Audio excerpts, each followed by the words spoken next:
할렐루야. 자, 오늘부터 이제 두 번에 걸쳐서 우리가 말씀에 대한 은혜를 함께 나누려고 기획을 했습니다.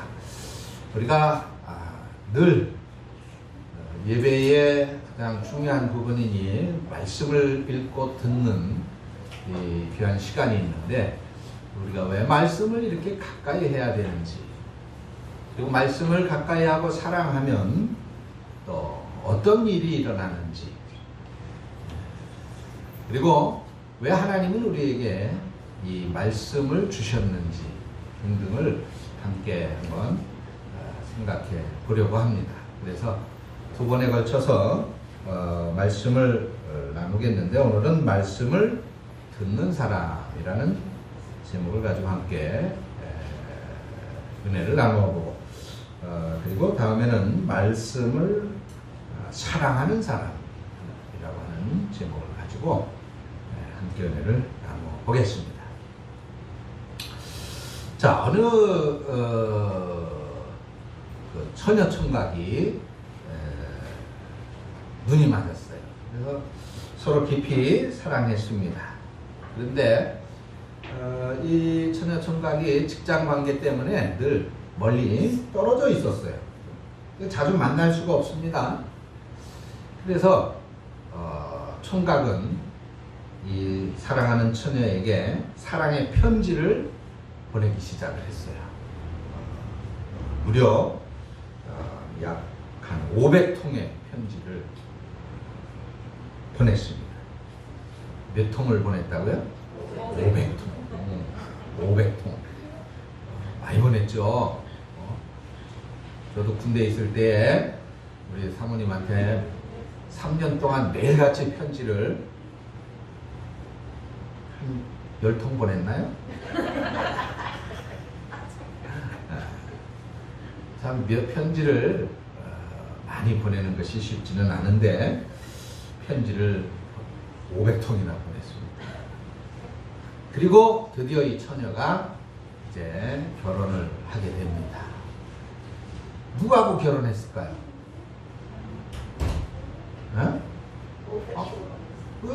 생각해 보세요. 그냥 흔히 500통이나 편지를 받았는데 누구하고 결혼했겠어요? 500통의 편지를 보낸 그 사랑하는 총각하고 결혼을 하지 못하고 우체부하고 했다고. 이 사랑하는 남자는 사랑하는 여인에게 500통의 편지를 매일같이 보냈지만은 정작 그 편지를 매일같이 갖다 준 사람은 우체부였던 거예요. 그 사람이 멀리 떨어져 있고 자주 보지 못하면 정도 식는 거예요. 자주 보면 정도 들고 사랑도 하게. 그만 우체부가 매일같이 처녀에게 편지를 전하다 보니까 우체부와 처녀가 서로 사랑하게 된 거예요. 그래가지고 우체부하고 결혼을 했다는 겁니다. 이런 것을 심리학에서는 단순 노출 효과 이론이라 이렇게 얘기를 해요. 로버트 자이언스라고 하는 사람이 연구한 이 호감 이론이라고 하는 것인데, 사람을 자주 보게 되면 호감을 갖게 된다는 내용입니다. 쉽게 말해서 자주 보고 자주 만나면 정도 든다는 것이죠. 그래서 한 번도 만나지 않고 편지만 수백 통 보낸 남자보다는 한 번도 편지를 안 썼지만 수백 번 만난 이 우편배달부가 결혼할 수 있는 확률이 더 높다라는 것입니다. 자, 이렇게 우편배달부와 이 처녀의 만남은 드라마와 같은 만남이죠. 만날 수 없는 상황인데 만날 수 없는 그런 사람들이 만나게 됐다는 겁니다. 자, 그런데 성경에도 보면 이런 참 기가 막힌 드라마틱한 만남의 장면이 있어요. 바로 사도 베드로하고 로마 이방인인 백부장 고넬료라고 하는 사람입니다. 이 두 사람은 도저히 만날 수 없을 것 같은 사람들인데 만나게 돼요. 그래서 오늘 본문에 이 사도행전 10장을 보면은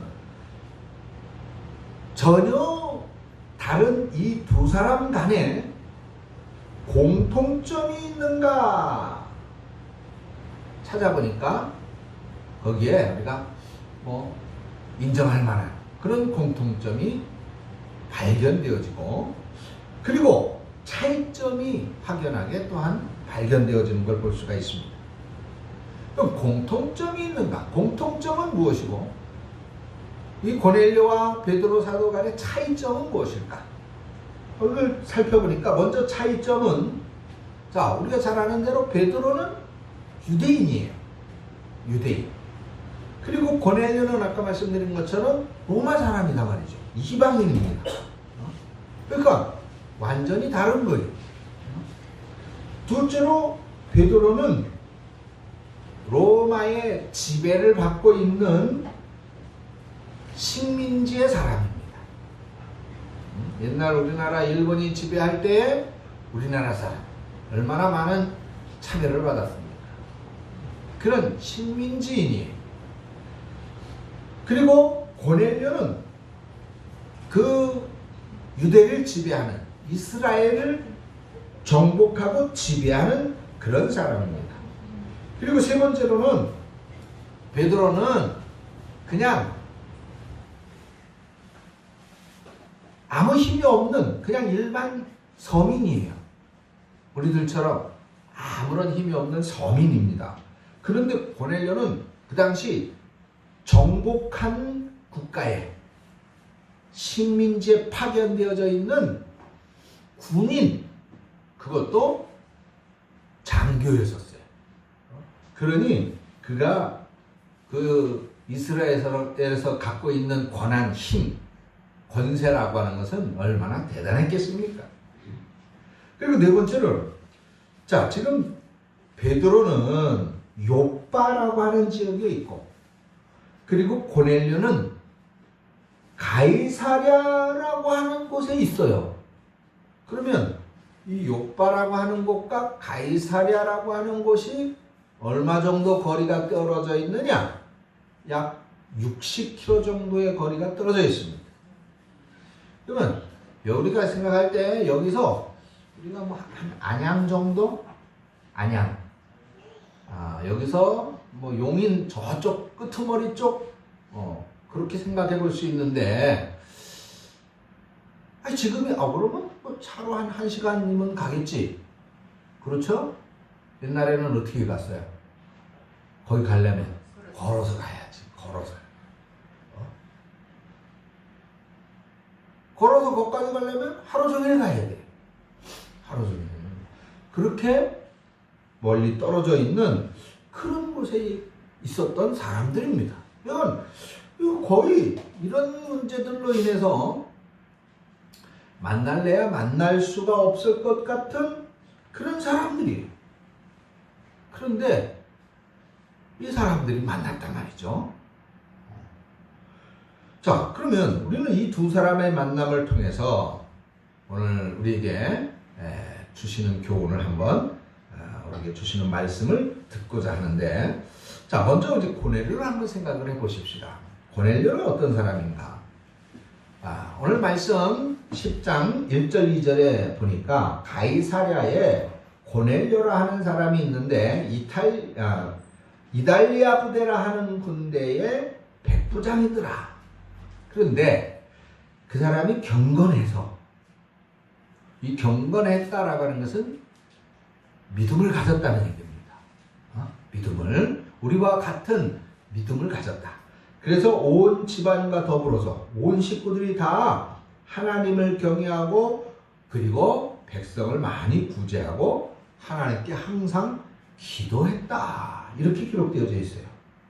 여기 보니까 이 사람이, 고넬료라고 하는 사람의 신분이 뭔지, 고넬료라고 하는 사람의 종교가 뭔지, 그리고 그 고넬료라고 하는 사람은 어떻게 살아가고 있는지, 그 삶이 어떤지 그게 기록되어지는 걸 볼 수 있죠. 자, 그 신부는 뭡니까? 이달리아 부대의 백부장이었더라. 지체가 높았어요. 장교입니다. 힘이 있는 사람입니다. 그리고 이 사람의 종교는 유대교예요. 유대교.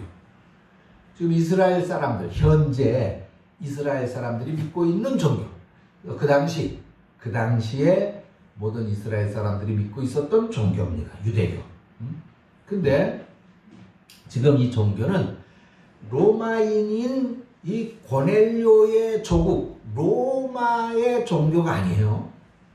자신들이 정복해서 식민지로 삼고 있는 나라, 지배하고 있는 그 나라의 종교인 것입니다. 그러니까 지배를 하는 나라의 사람이 지배를 받고 있는 나라의 종교를 믿는다. 이게 쉬운 일이 아니겠죠. 자, 로마 사람들은 그 당시 전 세계를 정복하다시피 하는 어마어마한 막강한 국가였었단 말이에요. 지금의 미국하고 비슷하다면 볼 수 있을 거예요. 미국, 아메리칸 포스트 트럼프가 날마다 외치는 거죠. 미국이 제일이다, 첫째다. 미국 우선주의. 로마가 그랬어요. 로마의 그 국민들은 로마는 대단하다. 이 로마의 국민인 우리는 그냥 보통의 사람이 아니다. 그런 생각을 가지고 있었습니다. 그 우월감이 대단했어요. 당연히 뭐 세계 최고의 나라였기 때문이죠. 그런데 그런 나라에 또 그 당시는 군대가 최고 아니었습니까? 군대가. 그런 군대 장교였었단 말이죠. 그런데 그런 사람이 정복하고 지배하고 있는 나라의 종교인 유대교를 믿었다. 이거는 놀라운 일입니다. 자, 당시 로마 사람들은 두 가지 종교를 가지고 있어요. 보통 두 가지 종교. 그 첫 번째 종교, 첫 번째 신은 어떤 신을 믿느냐? 로마 사람들 전체가 첫 번째로 믿고 있는 신은 로마의 황제입니다. 로마의 황제가 신이었었어요. 그 황제 숭배입니다. 황제를 신으로 믿는 거예요. 그래서 로마 사람들은 신이 바로 사람이 돼서 왕이 된 저 황제가 바로 그 신이 사람이 된 분이다. 이렇게 믿은 거예요. 그래서 황제가 바로 신이다. 그래서 황제를 신처럼 숭배를 했습니다. 그리고 그 다음에 또 믿는 신이 있는데 그 신은 잡다한 신들. 물에는 물의 신, 산에는 산의 신, 하늘에는 태양의 신, 달의 신, 심지어는 남녀간의 사랑을 하는 그 사랑에도 신이 있다고 믿었어요. 이 로마 사람들은 다 신론자들이에요. 많은 신들이 있다. 많은 신들. 심지어는 그들은 그렇게 생각했어요. 우리들이 미처 지금 모르고 있는 또 다른 어떤 신도 있을 것이다. 그래서 로마 사람들은 그 알 수 없는, 우리들이 모르고 있는 그 신들을 위한 제단도 만들었어요. 그만큼 로마 사람들은 아주 많은 그런 신을 믿고 있는 다신교라고 말할 수 있습니다. 다신교. 그래서 이 모든 신, 판테온이라고 하는 그런 말이 있는데, 이 판테온이라고 하는 것은 다신교, 모든 신들을 위한 신전이다. 이렇게 해서 신전을 만들기도 했습니다. 제단을. 자, 이런 다신교를 믿는 로마 사람인 고넬료가 유대인들이 믿는 유일신이라고 하는 것은 신은 하나밖에 없다. 그 하나밖에 없는 신이 누구예요? 바로 그분이 바로 하나님이시다. 이것을 말하는 것이 유일신교예요. 그러면 우리 기독교는 유일신교인 것입니다. 유일신. 오직 신은 한 분 하나님밖에 안 계신다라고 믿는 것이죠. 그런데 이 로마 사람인 고넬료가 이 유일신인 하나님을 믿었다라고 하는 것입니다. 그리고 또 그 10장 1절 2절 말씀을 보니까 2절에 보니까 그가 하나님 앞에 항상 기도하는 사람이었다 그랬습니다. 기도하는 사람. 그러니까 항상 하나님하고 교제했다. 가까이 했다 그 말입니다. 군인으로서 바쁜데 병사들을 돌보고 또 그 위에 또 상관이 있어서 그 상관의 지시도 따르고 그렇게 해야 되는데 그런 바쁜 속에서도 항상 기도했다는 거예요. 그리고 또 거기에 그는 어떻게 생활하는 사람이었는가가 말씀되어지고 있죠. 백성들을 많이 구제했다. 자, 피식민지 나라였었던 이 이스라엘 백성들 아마 어려운 사람들이 많이 있었을 거예요. 그렇겠죠? 지금으로부터 약 2000여 년 전이니까 식민지 살이를 하고 있단 말이에요. 예, 많이 힘들고 어려운 사람들이 있었을 텐데 그 어려운 사람들을 많이 구제했다. 당연히 지금 지배하고 있는 나라의 장교, 권세, 힘이 있는 사람이면 대부분의 사람들은 피지배주의인 이 유대인들을, 이스라엘 사람들을 억압하고 그들을 무시하고 착취하고 그렇게 할 수 있잖아요. 또 그렇게 할 수 있을 만한 자리에 있는 그런 사람인데 오히려 이 사람들을 불쌍하게 생각하고 그 사람들을 도와주고 그랬다가 이런 사람들을 뭐라 그래? 천사 같은 사람이라 그래요. 천사 같은 사람. 자, 그래서 하나님께서는 늘 하나님께 교통하고 기도하고 교통하며 사람들에게 선언을 베풀고 있었던 이 고넬료를 기억하셨던 것입니다.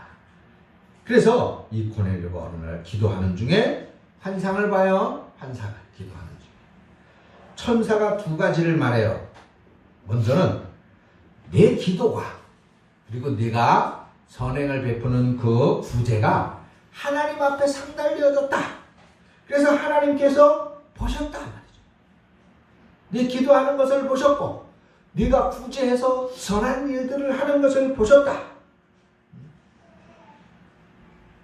여러분, 하나님은 여러분들 한 사람 한 사람 다 보고 계신 걸 믿으시기 바랍니다. 다 보고 계시는 하나님을 외면하면 우리는 하나님으로부터 응답을 받을 수, 복을 받을 수 없는 거예요. 오늘 고넬료는 그 보고 계시는 하나님, 기억하고 계시는 하나님과 기도함으로써 교통했단 말이죠. 교통. 그래서 열심히 기도해야 돼요. 열심히 기도해야 돼요. 열심히 선한 일을 해야 되는 거죠. 그렇게 했을 때 하나님께서 우리를 기억하시고 또 우리에게 복을 주신다라고 하는 사실을 믿으시기를 축원합니다. 자, 그러면 고넬료가 이렇게 하나님 앞에 기도하는 사람이었다. 그리고 구제하는 사람이었다. 그러면 그런 사람이었는데 하나님께서는 그 고넬료에게 어떻게 하신다 그랬어요? 상을 주신다는 거예요. 상을 주신다. 물론 그렇게 표현되어 있지는 않지만 그러나 의미적으로 그렇다라고 말씀을 드리는 겁니다. 많이 기도하고 많이 구제하는 거 내가 기억하고 있다. 그래서 너에게 무엇인가를 주겠다. 그럼 뭘 주겠어요? 상을 주겠죠. 상. 그래서 상을 줍니다. 그러면 어떤 상을 주겠어요? 여러분들 같으면 여러분들이 하나님이다. 고넬료가 열심히 기도도 하고 열심히 선한 일, 착한 일도 잘하고 많이 하고 어떤 상을 주겠습니까? 그 사람에게. 이런 사람에게 하나님께서는 과연 어떤 상을 주셔야 될 것 같아요? 우리가 흔히 생각해보면 야, 이렇게 기도 열심히 하고 참 열심히 살아가고 선한 일을 많이 한다면 아니 그러면 상을 주실 때 고넬료가 군인이니까 군인에게 있어서 가장 중요한 게 뭐예요? 진급이겠지. 예? 소령이면 중령 달아야 되고 중령이면 대령 달아야 되고 대령이면 빨리 별을 달고 싶은 게 군인이잖아요. 그죠? 군인에게 있어서 계급은 등급보다도 중요하죠. 그러니까 자 하나님께서 고넬료에게 상을 주신다. 아 그러면 당연히 고넬료가 백부장인데 진급을 하면 뭐가 돼요? 천부장이 되는 거예요. 천부장. 대대장인데 연대장이 되는 거예요. 연대장. 자 우리가 흔히 생각하면 그래요. 군인이니까 당연히 이렇게 진급을 시켜줘야 되겠죠. 아니면 여러분들 같으면 하나님이 어떤 상을 주시면 좋겠어요? 나 같으면 부자 되게 해줬으면 좋겠어요. 여러분들 부자 되는 게 소원 아니에요? 아닌가 보네. 야, 소원이에요 저는. 부자 되는 거. 그래서 우리 모두 바라는 거 아닙니까? 돈 걱정 없이 좀 살아봤으면 좋겠다. 그죠? 돈 좀 많아. 나도 좀 돈 많으면 나도 얼마든지 어려운 사람 도와줄 텐데. 그래서 하나님께서 재물을 많이 주신다든가 그런 것들이 우리가 바라는 우리가 기대하는 그런 상입니다. 그런데 하나님은 조금 특별한 상을 주셨어요. 고넬료한테. 우리들이 기대하는 그런 상하고는 조금 다른데 어떤 상을 주셨느냐 하면 요 5절의 말씀에 보니까 고넬료한테 느닷없이 욥바라고 하는 도시에 있는 베드로를 불러라. 그리고 신방을 받으라. 신방을 받으라. 베드로를 불러서 내 집에 불러서 신방을 받으라. 내 집에 불러서 예배하라 이 말이죠. 이 하나님이 고넬료에게 주신 복이에요. 응답이에요. 이게 뭘까? 자, 고넬료는 기도하는 중에 이런 환상을 보고 즉시로 자기 하인들을 욥바에 보내가지고 베드로를 모셔옵니다. 왜 그렇게 했을까요? 고넬료는 하나님의 뜻이 있을 것이다. 이 응답은, 이 환상은 하나님께서 내게 주시는 축복이다. 하나님이 말씀하시는 거니까 즉시 수행을 하는 거예요. 그래서 베드로를 모시고 옵니다. 그리고는 이제 말한 것처럼 고넬료와 베드로 만날 수 없었던 것 같은, 만날 수 없을 것 같은 이 두 사람이 만나게 돼요. 그래서 오늘 본문 속의 사건이 이루어지는데, 자 그러면 아까 제가 이 베드로와 고넬료 공통점과 차이점이 있더라 말씀을 드렸어요. 자, 차이점은 유대인이고 로마인이고 피지배지의 사람이고 지배하는 사람이었고 그러고 말씀을 드렸죠. 그러면 공통점은 무엇이었을까? 그래요. 여러분들도 알고 계시는 것처럼 베드로도 고넬료도 첫째로 뭐 하는 사람이었다는 거예요? 기도하는 사람이었다. 기도하는 사람. 특별히 이들은 시간을 정해놓고 기도하는 사람이었어요. 자, 오늘 10장 말씀해 보니까 베드로도 고넬료도 시간을 정해놨는데 그 시간에 기도하다가 하나님의 응답을 받는 사건이 오늘 나타나고 있는 거예요. 우리는 흔히 바빠가지고 기도할 시간이 없어요. 그렇게 말을 하죠. 사실 바쁘죠. 근데 바쁘면 오늘 고넬료와 이 베드로는 시간이 많아. 할 일이 없고 따분해서 기도했습니까? 이 사람들이 얼마나 바쁘겠어요. 베드로도 복음을 전하고 사도의 직무를 수행하느냐고 눈코 뜰 새 없이 바쁜 사람. 수많은 사람들이 베드로를 쫓아다니며 베드로에게 기도받고 베드로가 막 전해주는 복음에 대해 예수님에 대해 설교를 들었어요. 얼마나 바쁜 사람입니까? 고넬료도 로마 군인으로서 해야 할 일이 많았단 말이죠. 그렇죠? 밑에 병사들을 관리해야 되고 위에 또 상관들의 지시와 명령을 따라야 되고. 그런데 이 바쁜 사람들이 그러면서도 기도했다. 기도하는 사람. 여러분, 여러분들의 기도 시간은 언제입니까? 아니, 많은 그리스도인들이 말하대요. 아유, 기도는 뭐 언제 시간을 정해놓고 하나요? 언제든지 아무 때나 어디에서나 합니다. 정말이에요? 그렇게 합니까? 그렇게 하고 계세요? 그렇게 안 해요. 안 하지요. 말은 그렇게 합니다. 정작 근데 그렇게 하기가 쉽지 않아요. 근데 그렇게 해야 됩니다. 그렇게 해야 돼요.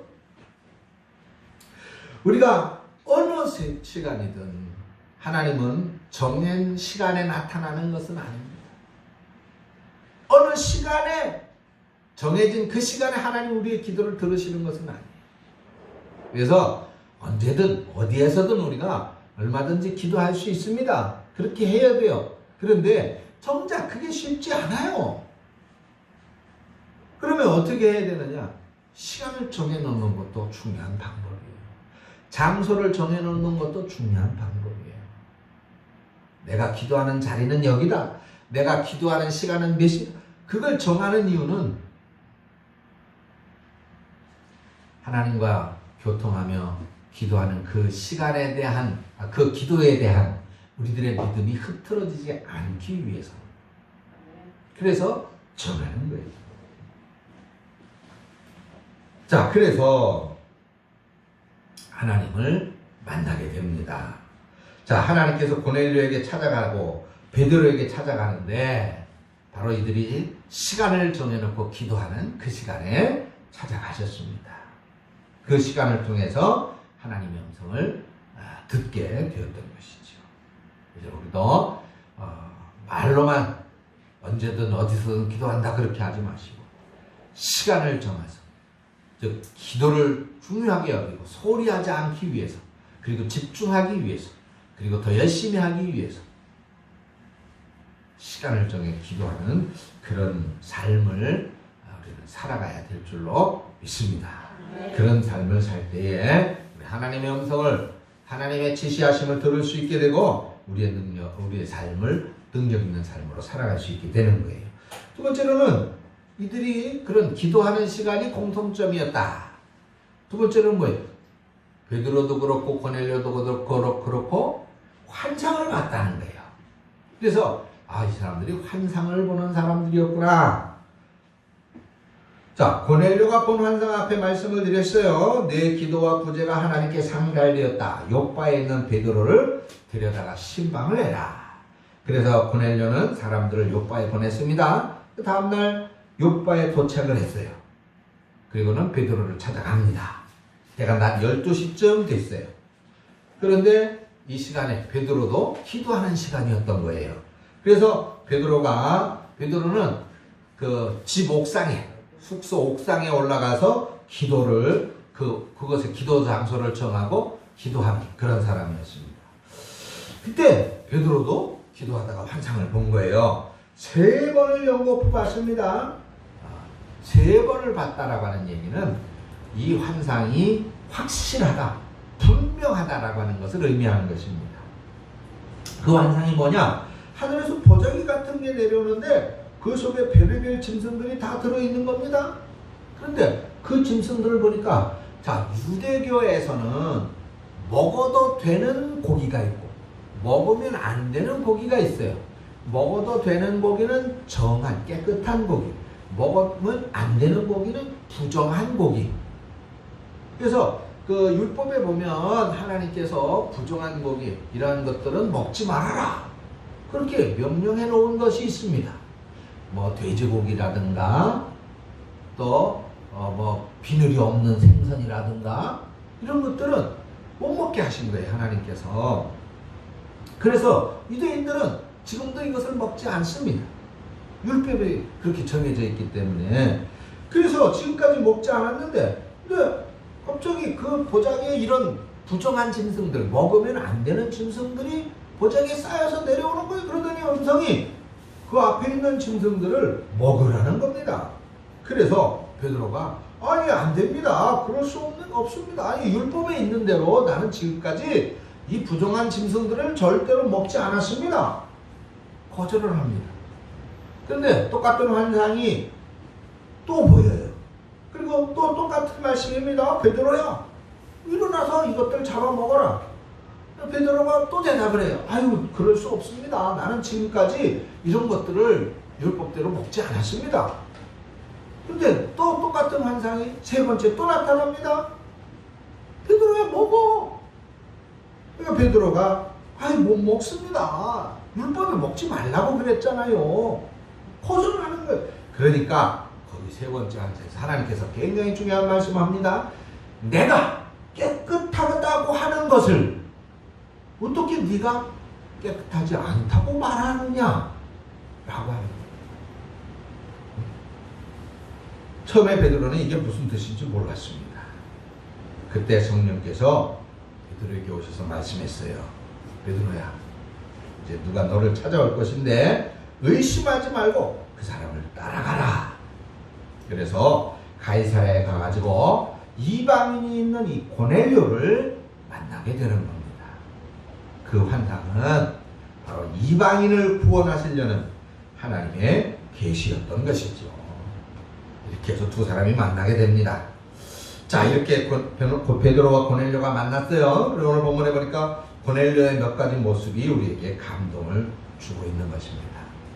첫째로는 여기 보니까 온 가족이 함께 기다렸다. 자, 여러분 24절을 보세요. 24절. 자, 24절 우리 다 같이 함께 읽겠습니다. 시작. 이튿날 가이사랴에 들어가니 고넬료가 그의 친척과 가까운 친구들을 모아 기다리더니. 아멘. 자, 보세요. 베드로가 생전 처음 이제 이방인의 집에 가요. 이방인의 집. 뭐 하러 갑니까? 뭐 하러 가요? 하나님의 뜻을 따라서 신방하러 가고 있는 거예요. 그래서 신방을 갔는데 거기 가보니까 고넬료가 있는 것이 아니라 고넬료뿐만 아니라 누가 있어요? 이야, 여기 보니까 자기 가족들, 그래 뭐 신방이니까 가족 당연히 있어야 되겠지. 그런데 가족만 있는 게 아니에요. 또 누가 있었어요? 친척들까지 있었어. 아니, 친척들, 그래 뭐 주변에 있는 친척들, 멀리서 귀한 분이 오신다? 그러면 부를 수 있겠지. 그런데 또 보니까 누가 있어요? 친구들까지 불렀어요. 에? 신방 온다고 베드로가. 여러분 그렇게 하실 수 있겠어요? 제가 우리 최 원사님 집에 신방을 가겠습니다. 아이고, 우리 목사님이 오랜만에 신방을 나오신다네. 이 준비를, 집을 청소를 다 하고 도와가. 오늘 목사님 몇 시에 신방 오신다. 유신아, 오늘 몇 시에 목사님 오신다. 유하나, 목사님 오늘 신방 오신다니까 너 안서방하고 집에 와. 아니 그건 뭐 야, 그것도 대단하지. 만약에 그렇게 한다면. 그런데 친척들, 더군다나 친구들까지 와. 친구들까지.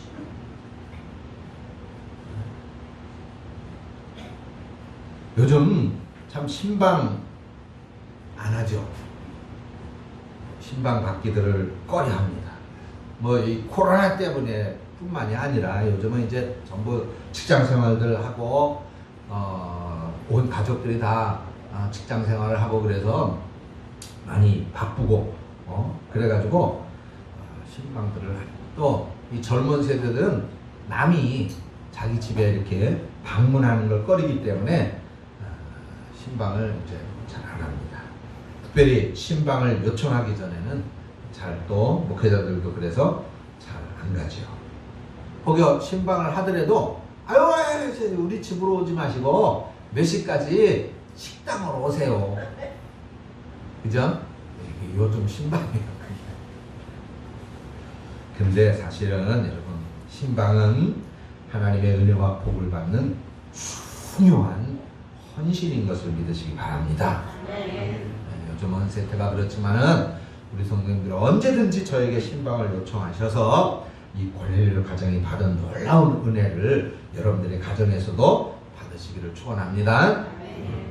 그리고 두 번째, 그렇게 친구들까지 다 불러 모았다. 그리고 두 번째는 이 베드로 앞에 엎드려서 절을 했어요. 25절에 보니까 베드로가 도착하자마자 고넬료가 베드로의 발 앞에 엎드려서 절을 해요. 그러니까 베드로가 깜짝 놀라서 일으키면서 아이고 아닙니다, 일어서십시오. 나는 절을 받을 만한 사람이 아니, 나도 당신하고 똑같은 사람입니다 라면서 세웁니다. 자, 이것도 쉬운 태도가 아니지요. 아까 말씀드렸어요. 고넬료가 어떤 사람, 현실적으로 보면 유대인들을 아주 무시하고 깔보고, 그렇죠, 상대해주지 않는 그런 높은 고위공직, 권세가 있는 군인이에요. 군인.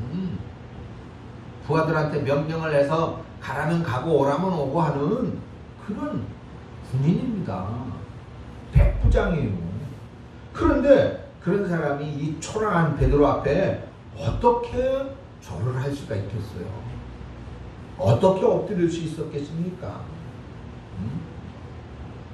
자, 고넬료는 군인이에요. 우리나라 사극에 종종 이제 나오는데 왕이 저 멀리에 있는 어느 신하에게 명령을 내립니다. 그러면 명령을 받은 그 신하는 왕의 명령을 적은 두루마리를 가지고 그 신하에게 가요. 또는 그 어떤 귀양가 있는 신하에게 갑니다. 그리고는 거기에 가가지고 뭐라 그래요? 이 전령이 어명이요. 네? 어명이요. 그러면 그 신하는 어떻게? 아, 왕이 뭐 전달하라고 왔느냐? 그럼 줘봐. 이렇게 합니까? 어떻게 해? 어명이요. 그러면 그냥 버선발로 뛰어나와가지고 그 신하 앞에, 그 전령 앞에 엎드려요. 지금 이 장면은 어명을 갖고 온 그 전령이 어떤 신하, 그 어명을 받는 신하보다 직급이 낮은 사람이지만 정작 이 신하가 엎드려 절을 하는 것은 어명을 갖고 온 이 전령이 마치 왕처럼 여겨서 왕을 대하듯 왕 앞에 엎드리는 것처럼 그렇게 엎드리는 것이다 그 말이죠. 지금 마찬가지예요. 고넬료는 베드로를 내가 지배하고 있는 나라의 초라한 어떤 어부 출신, 이걸 생각한 것이 아닙니다. 그분을 사도라고 생각합니다.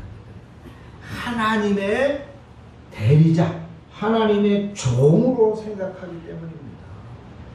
그래서 베드로 앞에 엎드렸던 거예요. 주님이 이런 말씀을 하셨잖아요. 선지자의 이름으로 선지자를 대접하면 그는 선지자의 상을 받을 것이고, 너희를 영접하는 사람은 곧 나를 영접하는 자는 곧 아버지를 영접하는 것이니라. 아멘입니까? 선지자를 대접하면 누구를 대접하는 것 같다고요? 하나님을 대접하는 것이다. 저를 잘 대접하면 누굴 대접하는 거라고? 제가 내일 모레 생일인데 어떻게 해야 된다고?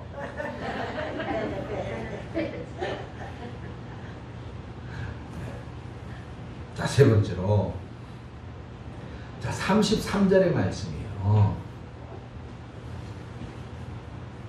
야, 이게 굉장히 중요합니다. 다 같이 한번 읽어보겠습니다. 시작. 내가 당신에게 사랑을 보냈는데 오셨으니 사랑하나이다. 이제 우리는 주께서 당신에게 할렐루야. 자, 이 부분입니다. 이 부분. 이 말씀 33절을 보면 저는 가슴이 막 설레고 두근거려요. 지금도 이 말씀을 여러분들 읽는 거 이렇게 들으면서 막 가슴이 두근두근 설레고, 야, 이렇구나. 이래야 되는구나. 이래야 되는. 자, 보세요. 33절 말씀해 보니까 이제 우리는 주님께서 당신에게 명하신 그 말씀, 그 하나님의 말씀을 듣기 위해서 여기 다 모였습니다. 내 가족도 모였고 일가 친척도 모였고 친구들도 다. 뭘 하기 위해서? 뭘 하기 위해서? 듣기 위해서. 말씀을 듣기 위해서 모였다 이 말이에요. 고넬료가 말한 거 아닙니다. 주님께서 당신에게 이르시는 말씀을 듣기 위해서 우리가 다 이렇게 모였습니다. 그래야 하나님께서 우리에게 행하실 말씀을 들려주십시오. 우리는 그 말씀을 다 듣겠습니다. 여러분, 하나님의 말씀이 얼마나 중요한지 모릅니다. 사도행전을 보면은 성령의 역사가 크게 임할 때는 두 가지 경우가 있는데, 바로 기도할 때 성령이 역사하시고, 두 번째로는 말씀을 들을 때 성령이 역사하시는 겁니다. 특별히 말씀 들을 때 성령께서는 가장 강력하게 역사했던 것을 성경을 통해, 사도행전을 통해 볼 수 있어요. 초대교회 때는 말씀을 들을 때 하루에 3,000명씩이나 회개했다고 했어요. 성령 세례를 받았다고 했습니다. 여러분, 말씀 듣는 시간이 이렇게 중요한 거예요. 말씀 듣는 것이 이렇게 중요한 것입니다. 말씀 듣는 것이 이런 놀라운 복을 받는 중요한 순간인 거예요. 응? 그래서 교회의 중심도 말씀 듣는 것을 중심으로 해서 교회의 모든 예배 시간이 만들어지는 거예요. 그래서 우리들 신앙의 중심은 예배예요. 교회의 중심도 예배입니다.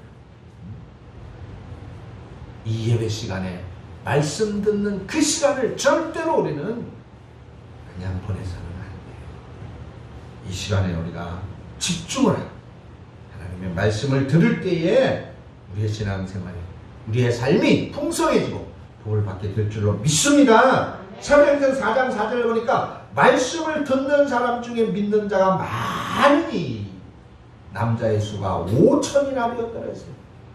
하나님의 말씀은 들을 때에 역사가 나타나는데, 또 말씀을 통해 하나님은 역사하시는 것입니다.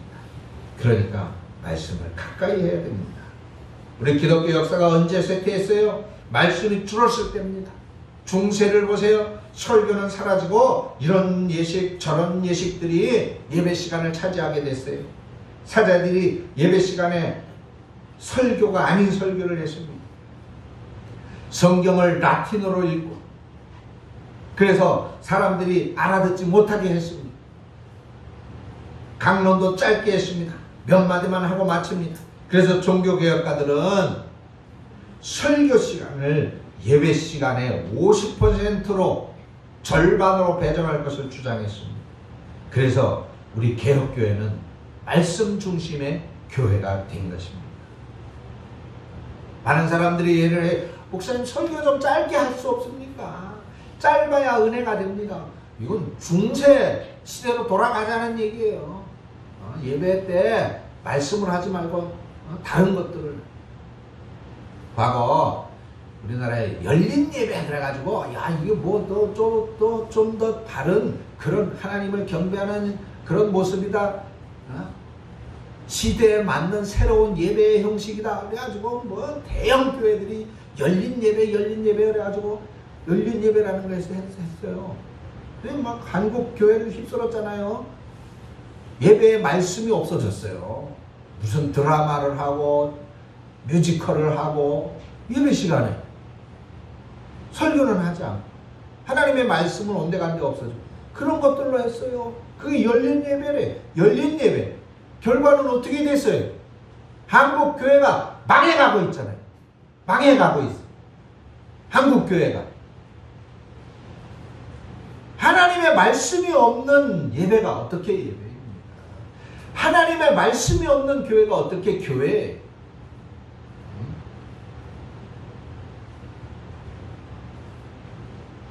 설교 듣는 게 지루합니까? 정말 여러분들이 정말로 설교 시간은 좀 없으면 좋겠다. 짧았으면 좋겠다. 짧으면 더 은혜가 되는데. 아니 정말 설교가 필요 없다면 다음 주부터 우리도 설교 시간을 아예 없애겠습니다.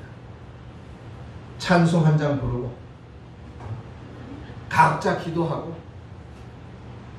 그리고 마지막 다 같이 일어서서 635장 주기도문 찬송하고 그리고 예배를 마치도록 하겠습니다. 아마 그렇게 하면 예배 시간 한 10분? 네? 10분이면 끝날 거예요. 그러면 여러분 어떻게 될까요? 여러분 정말 은혜 받겠습니까? 없어요. 그러면 아마 1년도 안 가서 우리 교회 없어질 거예요. 마귀가 역사하겠지. 마귀가.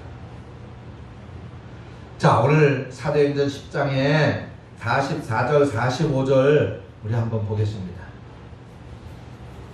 44절 45절 이 말씀을 읽고 설교를 마치겠습니다. 우리 다 같이 시작. 베드로가 이 말을 할 때에 성령이 말씀 듣는 모든 사람에게 내려오시니 베드로와 함께 온 할례 받은 신자들이 이방인들에게도 성령 부어주심으로 말미암아 놀라니. 베드로와 함께 온 할례 받은 신자들이 놀랬다.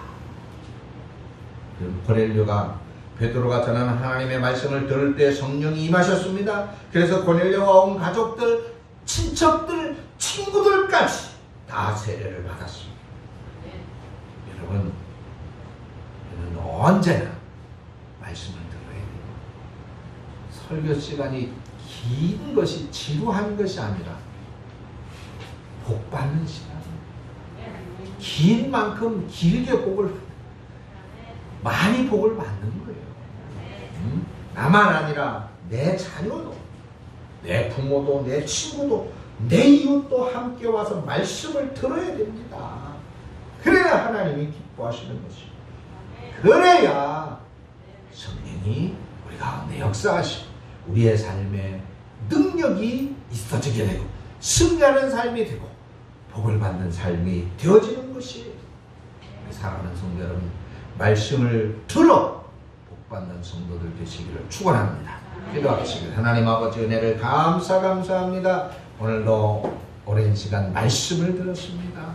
우리 가슴 속에 울림으로 주시는 말씀이 우리의 기억 속에서 사라지지 말게 하시고 이 말씀을 붙잡고 이 한 주간도 승리하고 말씀을 가까이 함으로 말미암아 하나님과 교통하고 말씀을 통하여 능력을 얻어 하나님의 사람으로서 죄악된 세상을 이겨나가는 우리 대방의 가족들이 되게 하여 주시옵소서. 예수님의 이름으로 기도합니다. 아멘. 찬송